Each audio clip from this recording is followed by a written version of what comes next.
Hey guys, welcome to our new segment, Geek World Reads. Each episode will be a new chapter of a crazy, wacky, and nerdy book. We're going to be starting off with a very special one based on the 1997 movie. Batman and Robin. Chapter 1. In a chamber all gleaming chrome and inky shadow, a black gauntlet snapped into place. The folds of a dark cape whipped around the shoulders clad in black, a bat-shaped buckle locked securely. Deep in the Batcave, Batman was preparing for action. Close by, a hand chose a silver throwing bird from a weapons array. A black eye mask was raised into place. Tunic armor clicked shut, revealing the insignia of Robin. Batman emerged from his costume vault into the massive grandeur of the Batcave. After the cave had been destroyed by the Riddler, a fortune had been spent on redesigning and rebuilding it. Deep excavation had virtually doubled its size. New state-of-the-art computer systems flashed, and surveillance screens monitoring news and police frequencies kept an ever-alert eye on everything that happened in Gotham City. Through a hiss of escaping steam, Batman strode toward the pedestal that rose from the center of the cave floor. On it stood a new, sleeker, more powerful Batmobile. Robin appeared in the doorway of his own vault, ready to follow. A discreet cough announced the presence of Alfred Pennyworth, the butler who was entrusted with the crime fighter's secret identities. He stepped forward out of the shadows. "Do call if you're going to be late for dinner, sir," he said in his rich English voice, as his boss slid into the Batmobile. The Batmobile's turbos roared into life, and the vehicle shot forward through the arches of the cave access tunnel. Behind, the segmented top of the Batmobile's service pedestal split wide, like the opening petals of a flower. Revealed at its center was the Red Bird, Robin's newly customized motorcycle. "Drive carefully," Alfred admonished. Robin grinned as he settled onto the bike's saddle and gunned its engines into raucous life. "Don't wait up, Al," he said, the words almost lost in the roar as the Red Bird exploded into motion, speeding off after the Batmobile. Alfred stood for a moment and watched them go. Then he relaxed, leaning his weight against the main computer console. For a moment, he let a great feeling of weakness wash over him, before mentally pulling himself together again. He was not as well as he seemed. The Red Bird and the Batmobile streaked down the tunnel together. 10 police cruisers frozen solid on the Gotham Expressway, Batman reported grimly, his words instantly relayed to Robin by the sophisticated radio mics that kept them in constant communication. "A drilling truck burrowing under the city," Robin returned, scanning his own monitor. The conclusion was inescapable. Mr. Freeze. Robin consulted the data scrolling on his console screen. "The Bat computer tracks him heading for Gotham Museum." Batman nodded. "There's a new antiquities exhibit. The second son of Sudan." Should I do a Batman voice? If you would like to. "There's a new antiquities exhibit. The second son of Sudan." Robin recalled the news feature he read that morning. "Of course! Freeze is going to steal the giant white diamond." "No, Robin," Batman contradicted his young partner. "He's going to jail." Seconds later, they burst out of the hidden tunnel into the night. The Gotham Museum had been constructed in the late 1800s, during one of Gotham City's periodic booms, a stone and glass palace that had cost a king's ransom to build.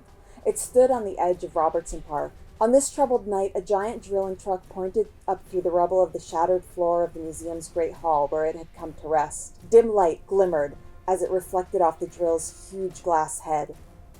All around was a scene from a nightmare. A model of a mighty brontosaurus 100 feet from head to tail gleamed in the muted light, frozen like every other exhibit in the hall. On the steps of an Aztec temple exhibit, 3 uniformed guards stood like statues. The shatterproof glass of a giant diamond case suddenly started to glow blue, then white. It held for a moment, then exploded into 1,000 flying fragments. High on a pyramid altar stood a silver-suited figure, his bald white head visible beneath the helmet he wore. He held a high-tech bazooka in one hand. "The Iceman cometh," the villain known as Mr. Freeze announced archly, his voice as cold as the frigid air. A gang of thugs in thermal suits skated to the base of the steps. The Icemen, Freeze's dangerous hirelings. 2 of them held a moaning, shivering guard captive. Please, the man begged. Show some mercy. The very air seeming to shiver with cold around him, Mr. Freeze started down the altar steps. I'm afraid my condition has left me cold to your pleas, he said thinly. He fired his bazooka without warning. A beam of cryonic energy leapt from it, engulfing the guard. The heat instantly drained from the man's body, flash freezing him and turning him into a statue of glittering ice. Freeze tapped on the guard's frozen cheek. Copsicle, he said, with no trace of a smile. He walked past the guard and headed for the shattered display case. In this universe, he went on, speaking as if to himself, there is only one absolute. He swiped away the broken glass and twisted steel and stood to retrieve a tremendous diamond from the debris. In one powerful hand, he raised the second sun of the Sudan high over his head, the gem sparkling like a star as light hit it. Everything freezes. Suddenly, the skylight in the high roof exploded. Batman crashed through it, free-falling down the vast chamber. Cape streaming behind him, the Dark Knight landed on the frozen Brontosaurus's neck and began to slide, feet first, down its icy surface. Mr. Freeze could only stare in astonishment as Batman came shooting off the huge beast's tail to smash into the villain's chest. The diamond flew from Freeze's grasp and skidded across the frozen floor. Freeze coolly aimed his gun. Bat on ice, anyone? But before Freeze could pull the trigger, Batman's foot lashed out. He kicked the weapon from Freeze's grasp, sending it spinning into the air. Didn't your mother ever tell you never to play with guns? In answer, Freeze cartwheeled across the room, coming to a sudden halt. The villain reached into the air to grab the falling weapon. You're not sending me to the cooler, he snarled, his finger tightening on the trigger. A solid jet of frigid energy lanced towards Batman. Even as the Dark Knight dodged the blast, Freeze took aim again. There was a loud crash, and Freeze turned to see Robin on his Redbird blast in through the museum's front doors. Robin jerked back on the handlebars, gunning the turbos, and the Redbird soared into the air. As he passed over Freeze's head, Robin lashed out with his foot at the gun. It clattered to the altar atop the giant pyramid. He scores! Robin laughed. And the crowd goes wild! He locked the bike into a sideways skid as it came down to land. It zoomed past the exhibit, sending a priceless vase toppling. Robin reached out to grab a statue, holding tight as he whipped around it in an athletic dismount. In an instant before the vase hit the floor, Batman's gauntleted hand reached out to snatch it to safety. Robin joined him as he replaced it on its pedestal, and together they turned to race for Freeze. Grab the gem! The villain commanded his henchmen. Kill the heroes! Icemen in hockey masks, sticks in hand, rushed the crime fighters from both sides. Batman and Robin immediately launched into a martial arts extravaganza, ducking and weaving as the wildly swung hockey sticks arced and swooped at them. The crime fighters' fists and feet shot out time and again to punch a jaw or clip an ankle. Ignoring the fight, Freeze raced towards the altar and his fallen gun. Once he had it again, no one could stand up to him. The diamond lay on the ice beyond Freeze's thugs. Simultaneously, Batman and Robin snatched the hockey sticks away from their attackers, then used them to hook the villain's ankles and upend them. The two fought as a team, each seeming to read the other's mind and know what he was going to do next. Whatever Freeze is paying these thugs, Robin thought, it isn't enough. Both heroes pressed a concealed button on their belts. Sections of their boot soles rolled back, and miniature skate blades popped out. Now they'd be on equal footing with the enemy.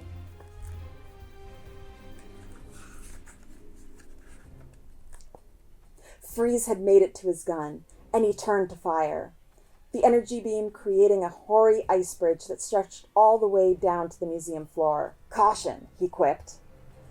Bridge may ice over. In perfect control, the villain slid down the bridge to the floor below and ran for his drilling truck. You get the ice, Batman called, decking his last opponent and turning to skate away. I'll get the Iceman. Batman was closing fast on Freeze when the villain turned and fired. Batman ducked, holding up his cape as a shield, deflecting the beam into an Iceman, freezing the thug solid. Robin sped up to join Batman. I got mine, the younger man said, holding up the diamond. Where's yours? Freeze had disappeared behind the giant brontosaurus. "What killed the dinosaurs?" he asked himself, hands reaching to push against the creature's belly. "The Ice Age," he replied, muscles straining as he pushed with all his might. The great beast toppled forward. It crashed hard to the floor in front of the oncoming Batman and Robin, the brittle body bursting like a bomb into a million icy shards. "He's definitely extinct," Robin joked as the duo weaved and ducked to avoid the icy debris.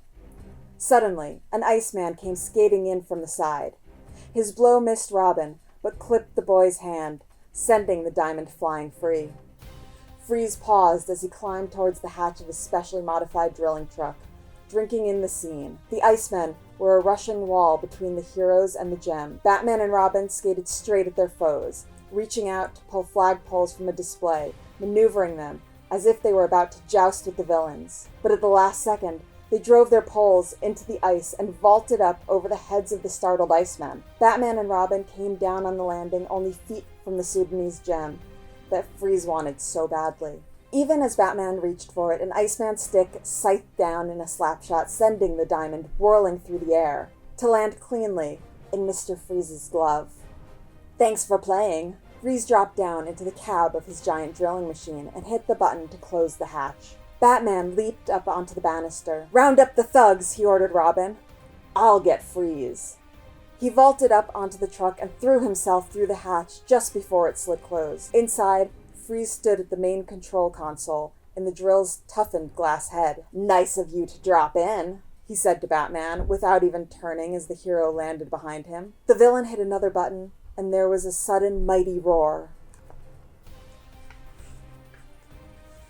The control capsule was set on the end of an ejection cylinder, and now it blasted out of the drilling truck, rising like a rocket towards the museum roof. Robin paused at the sound. Turning from his chase, he leapt onto a handrail, slid down, grabbed a banner, and swung. Letting go at the last moment, he curved through the air to land on the side of the capsule, his gloved hands grasping for a grip on the raised lips of the porthole ledge. He clung fast for dear life as the capsule blew through the top of the museum in an explosion of timber and shingles. Then they were streaking upward into the starry night sky. And that's it for Chapter 1 of Batman and Robin. Thanks for joining us for the first chapter of Batman and Robin. Hope you'll join us again next week for Chapter 2.